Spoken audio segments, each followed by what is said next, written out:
오늘부터 우리가 사사기 말씀을 시작하려고 합니다.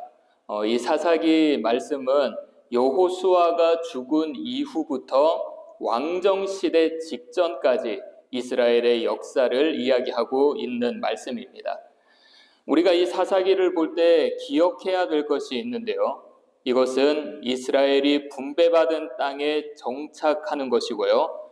그리고 분배받은 땅에서 아직 점령하지 못한 땅을 점령해야 된다라고 하는 것입니다.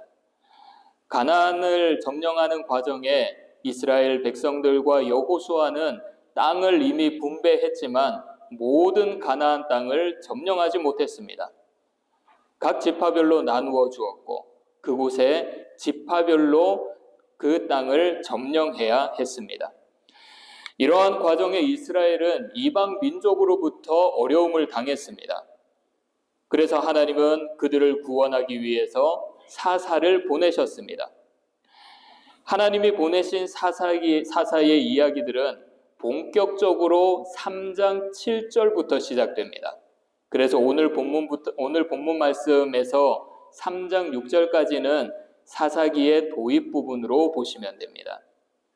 이 도입 부분을 크게 두 부분으로 볼 수가 있는데요. 사사기 1장 1절에서 2장 5절까지는 이스라엘의 관점으로 기록된 내용입니다. 군사적으로 실패한 것을 보여주고 있고요. 2장 6절에서 3장 6절까지 여기는 하나님의 관점으로 서술했습니다. 종교적으로 실패한 이스라엘의 모습을 보여주고 있습니다. 그런데 이렇게 군사적으로 실패한 것과 종교적으로 실패한 것을 나누어 보더라도 결국 가나안 점령의 실패는 이스라엘 백성들의 신앙적인 면이 컸다라고 하는 것입니다. 오늘은 이 이스라엘의 관점에서 서술한 군사적 실패, 이 내용을 한번 보겠는데요. 본문 내용을 먼저 전체 다루도록 하겠습니다. 함께 읽은 말씀은 1장 1절에서 10절까지인데요. 1장 전체를 한번 보겠습니다. 1절에서 21절까지는 가나안 남쪽 지역을 분배받은 지파들의 이야기입니다. 유다, 시므온, 베냐민 지파들이 남은 가나안 땅, 자신들이 분배받은 땅을 점령하는 이야기입니다. 22절에서 36절은 가나안 북쪽을 분배받은 지파들의 이야기입니다. 단 지파를 제외한 나머지 지파들은 모두 북쪽에 속한 지파입니다. 이렇게 가나안 남쪽과 가나안 북쪽 이 두 지파들, 이 분배받은 지파들이 이 땅을 점령하기 위한 이 이야기를 통해서 우리가 무엇을 알 수 있을까? 여러분, 우리는 말씀을 보면서 항상 궁금증을 가져야 합니다. 우리가 말씀을 읽을 때 은혜로 받을 수도 있고요. 이 말씀을 그냥 읽어 넘길 수도 있습니다. 그런데 우리가 말씀을 읽다가 보면 걸리는 부분이 있습니다. 왜 하나님께서 여기서 이런 말씀을 하셨는가? 하나님께서 왜 이렇게 이스라엘을 인도하셨는가? 하나님께서 이 말씀을 통해서 우리에게 이야기하고자 하는 것은 무엇인가? 우리가 관심을 가지고 궁금증을 만들어내면 그 가운데 하나님께서는 더 풍성한 은혜를 우리에게 허락하십니다. 지난번에 말씀드렸듯이 성경은 무엇을 이야기하는 책입니까? 하나님의 구속사역을 이야기하는 책입니다. 하나님의 구속사역을 이야기하면서 하나님이 구원할 인간들이 어떠한 모습으로 살아가는지 적나라하게 보여주는 것이 하나님의 말씀, 성경입니다. 그래서 오늘 말씀을 보면 우리의 신앙의 모습을 그대로 보여주고 있습니다. 그리고 또 하나님의 은혜도 보여주고 있습니다. 그래서 오늘 이 말씀을 통해서 우리에게 보여주시고자 하는 신앙의 모습, 우리가 가지고 있는 신앙의 모습이 무엇인지 알아보고 그 가운데 하나님께서 우리에게는 어떻게 역사하시는지 함께 살펴보도록 하겠습니다. 우리 먼저 본문 1절을 함께 읽겠습니다. 시작. 여호수아가 죽은 후에 이스라엘 자손이 여호와께 여쭈어 이르되 우리 가운데 누가 먼저 올라가서 가나안 족속과 싸우리이까. 자, 여호수아가 죽은 후에 이스라엘 백성들은 하나님께 물었습니다. 하나님, 우리가 어떻게 해야 합니까? 누가 먼저 올라가서 이 땅을 점령해야 합니까? 여러분, 이 상황을 상상해 보십시오. 지금 이스라엘에게는 여호수아라는 지도자가 없습니다. 여호수아 1장 1절을 보시면 여호와의 종 모세가 죽은 뒤에 하나님께서 누구에게 말씀을 하셨죠? 여호수아에게 말씀을 했습니다. 이것은 하나님이 모세의 후계자를 여호수아로 세워주셨다라는 것입니다. 그런데 여호수아가 죽은 이후에는 그들과 같이 강력한 지도력을 가진 지도자를 세우지 않으셨습니다. 그리고 지금 이 상황은 이스라엘이 각 지파별로 땅 분배를 받았지만 그곳을 자신들의 힘으로 점령해야 하는 상황이었습니다. 지금까지 정복전쟁을 보면 여호수아 중심으로 공동체 중심으로 움직였습니다. 3단계로 진행됐다고 볼 수가 있는데요. 첫 번째로는 이스라엘 전 민족 차원에서 가나안 교도부를 확보했습니다. 가나안의 중요 지점을 한 군데 한 군데 점령을 하고 확보해 나아갔다는 거죠. 두 번째로 가나안 땅을 각 지파별로 분배했습니다. 함께 모여서 하나님의 방법으로 제비를 뽑아서 분배를 했습니다. 세 번째, 각 지파별로 분배받은 땅을 정복하고 정착했습니다. 여기서 첫 번째와 두 번째는 이스라엘 전체가 함께 했던 단계입니다. 그런데 세 번째 단계, 이 세 번째 단계는 각 지파별로 스스로 감당해야 하는 것입니다. 여기서 조금씩 혼란이 찾아왔다라고 하는 것이죠. 여호수아가 죽은 이후에 남은 가나안 땅의 정복 전쟁의 패러다임이 완전히 바뀌게 되었다라는 것입니다.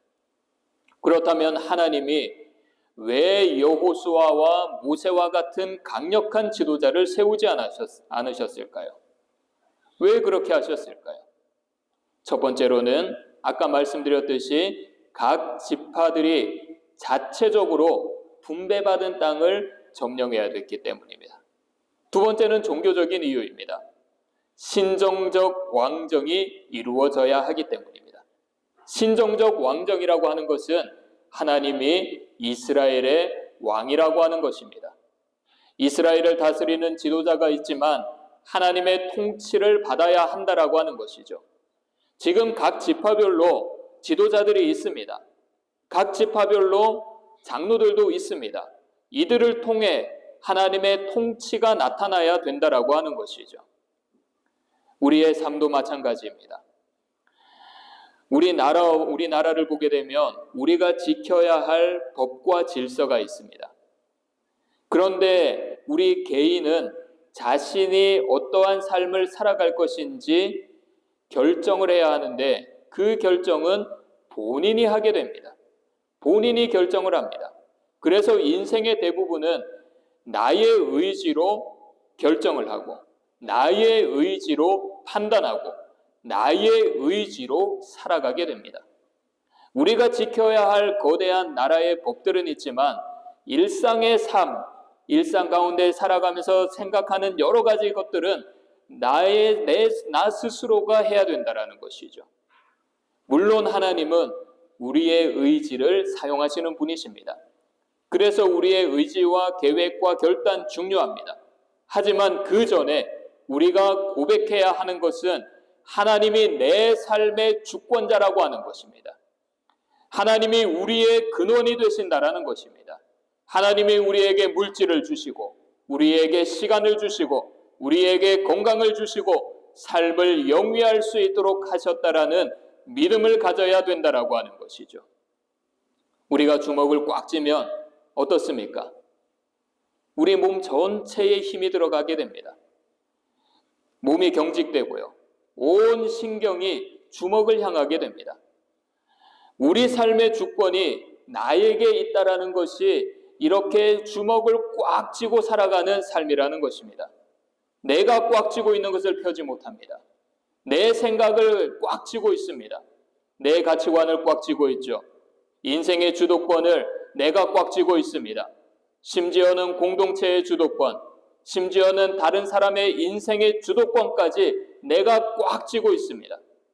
내 시간과 물질과 삶의 모든 것이 하나님으로부터 온 것임에도 불구하고 그러지 못한 삶이 우리의 삶이라고 하는 것입니다. 하지만 손을 펴면 어떻습니까? 몸에 들어가 있던 힘이 쫙 풀립니다.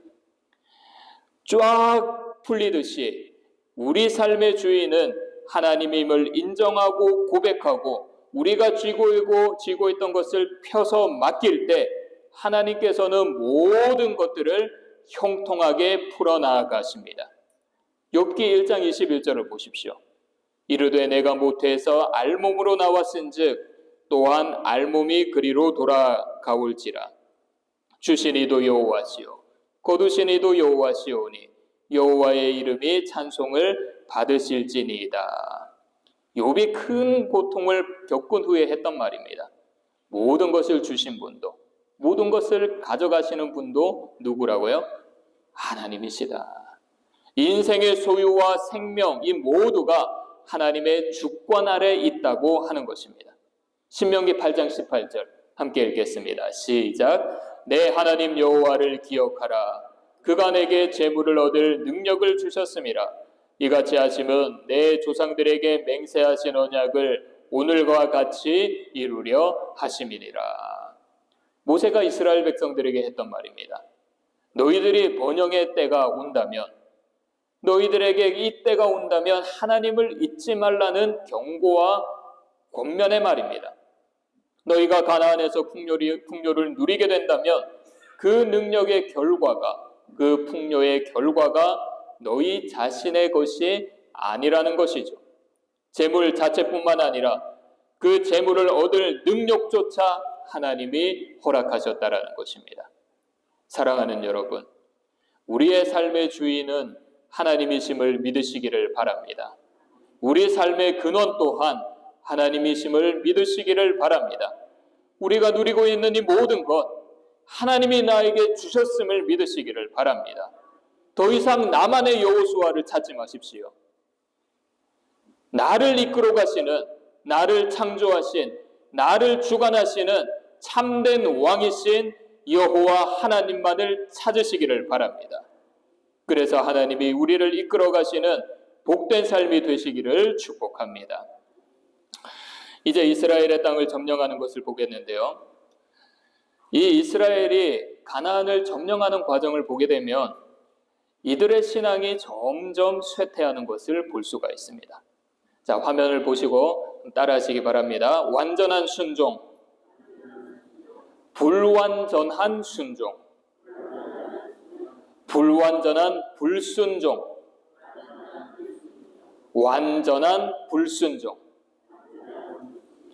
완전한 순종에서 완전한 불순종으로 천천히 쇠퇴하는 모습을 볼 수가 있다는 것입니다.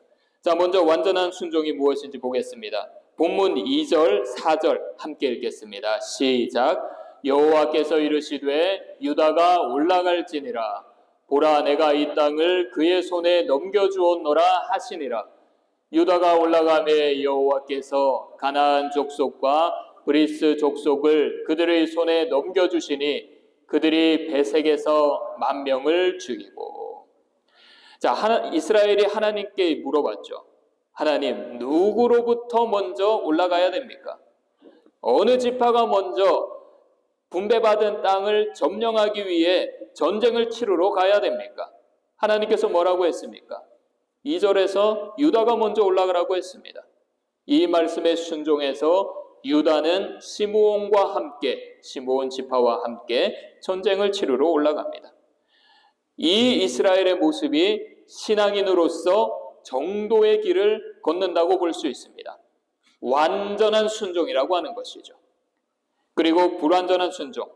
순종을 하기는 하는데 뭔가 부족합니다. 뭔가 부족합니다. 본문 6절 함께 읽겠습니다. 시작. 아도니 베색이 도망하는지라. 그를 쫓아가서 잡아 그의 엄지손가락과 엄지발가락을 자르매. 자, 아도니베색 이 왕을 어떻게 했다고 합니까? 엄지손가락과 엄지발가락을 잘라버렸다고 합니다. 전쟁에서 승리했다라는 것이죠. 전쟁에서 승리했기 때문에 왕의 엄지발가락과 손가락을 잘라버렸습니다. 그리고 7절 후반절을 보면 이 아도니베색을 어디서 죽였다고 합니까? 예루살렘에서 죽였다고 합니다. 베색이라는 지역과 예루살렘이라는 이 지역, 이 두 지역의 거리는 20에서 30km 정도 된다고 합니다. 아마 이 아도니베색 이 왕을 30km 정도의 거리를 끌고 가면서 유다 지파는 전쟁의 승리를 만끽했을 것입니다. 우리 지파가 가나안 족속의 왕을 굴복시켰다. 우리 지파의 힘이 이렇게 강하고 대단하다. 이 모습은 가나안 족속을 진멸하는 하나님의 말씀대로 순종을 했습니다. 순종을 했지만 자신의 힘과 능력을 한껏 자랑하는 무엇인가 부족한 순종이었습니다. 세 번째, 불완전한 불순종. 19절을 보시면 전쟁의 결과는 승리였습니다. 하지만 골짜기 주민들을 어떻게 했죠? 쫓아냈다고 합니까? 쫓아내지 못했다고 합니다. 골짜기의 주민들을 쫓아내지 못하겠다고 합니다. 왜 쫓아내지 못했습니까? 철병거가 있었기 때문이죠. 이 사람들은 철병거만을 보고 지일의 겁을 먹었습니다. 외부로 인한 두려움으로 순종하지 못했다라는 것이죠. 그래서 불완전한, 점령을 해서 전쟁에서 이겼지만 하나님 아버지께서 완전히 점령해라는 그 말씀에 순종하지 못했던 불완전한 불순종이었던 것입니다. 네 번째, 완전한 불순종. 27절에서 36절 여기 보면 6개 지파가 나옵니다. 므낫세, 에브라임, 스불론, 아셀, 납달리, 단 지파. 이 모든 지파들은 다 실패했습니다.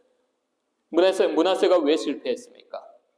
가나안 족속이 결심을 했다고 합니다. 결심을 해서 이 므낫세 지파에게 분배받은 땅에 살려고 했다고 합니다. 이것은 하나님께 순종하고자 하는 므낫세의 마음, 우리가 이 가나안 민족을 물리치겠다라는 이 마음이 가나안 족속의 마음을 이겨내지 못했다라고 하는 것이죠. 그래서 나중에 이스라엘이 강성해졌을 때 어떻게 했습니까? 이 가나안 족속을 쫓아내지 못했습니다. 그들을 부역군으로 삼았습니다.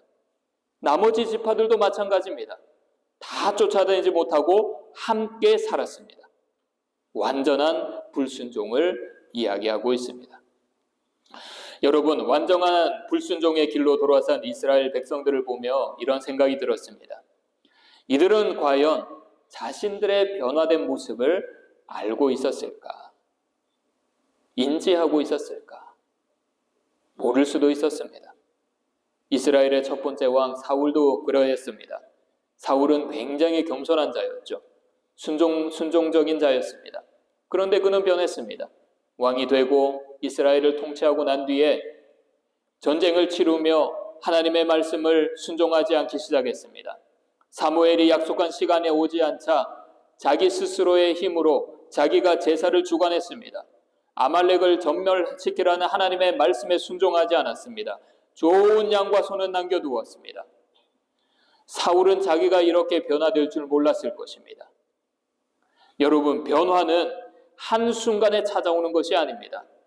아주 서서히, 천천히, 나도 모르게 변화가 찾아옵니다. 꾸준하게 말씀을 듣고 꾸준하게 기도할 때 나도 모르는 사이에 더욱 신실한 그리스도인이 되어 있습니다. 하지만 한두 번 예배를 소홀히 하다 보면 나도 모르는 사이에 썬데이 크리스찬이 되거나 가나안 신앙으로 변화되기도 합니다. 기도하지 않으면 역사하실 하나님의 은혜를 기다리지 못할 때가 있습니다. 일어나는 일들을, 눈앞에 보이는 일에 예민하게 반응하게 될 때가 있습니다. 나도 모르게 나는 저렇게 하지 않아야지라는 생각을 가지고 있지만 나도 모르게 그렇게 변하게 된다라고 하는 것이죠. 자신도 모르는 사이 서서히 하나님을 불신하게 되고 하나님을 떠나게 된다라는 것입니다. 그래서 우리는 영적으로 민감해야 합니다. 여러분, 개구리를 미지근한 물에 넣으면 어떻게 될까요? 그리고 서서히 온도를 올리면 어떻게 될까요? 이 개구리가 뜨거워지는 것을 감지하지 못하고 죽는다고 합니다. 그런데 이 이야기는 신화 같은 이야기라고 합니다. 왜냐하면 개구리는 온도 변화를 감지하는 생물이기 때문입니다. 실제로 온도가 위험 수준에 가까이 올라오면 개구리는 거기서 뛰쳐나간다고 합니다. 오히려 팔팔 끓는 물에 넣었을 때 근육의 변화가 일어나서 죽게 된다고 합니다. 이처럼 우리도 온도에 민감한 개구리와 같이 영적으로 민감해야 합니다. 우리의 신앙이 서서히 변하고 있지는 않은지, 우리의 순종이 완전한 순종에서 완벽한 불순종으로 바뀌어가고 있지는 않은지, 이렇게 우리는 영적으로 민감하게 반응해서 늘 깨어 있어야 한다라고 하는 거죠. 우리가 영적으로 민감하지 못할 때가 있고, 그래서 실패할 때가 있고 불순종할 때가 있습니다. 하지만 나의 신앙이 조금씩 그렇게 변하더라도 실망하지 말고 포기하지 말아야 합니다. 왜냐하면 하나님의 역사와 하나님의 은혜의 과정 가운데 실패와 실수는 완벽함을 만드는 것이기 때문입니다. 본문 19절과 22절, 하나님은 실패와 실수가 있는 이스라엘 백성들과 함께 했다고 합니다. 여러분, 우리는 하나님의 형상을 닮은 존재임을 믿으시기를 바랍니다. 그래서 하나님은 우리와 함께 하십니다. 그리고 우리와 함께 하실 때 우리의 불완전성, 우리의 실패를 보시는 것이 아니라 우리가 완전하게 될 것을 보고 계십니다. 제가 대학원 원서를 넣을 때 좀 걱정이 되는 게 많이 있었습니다. 그런데 다행히 입학 허가를 받았습니다.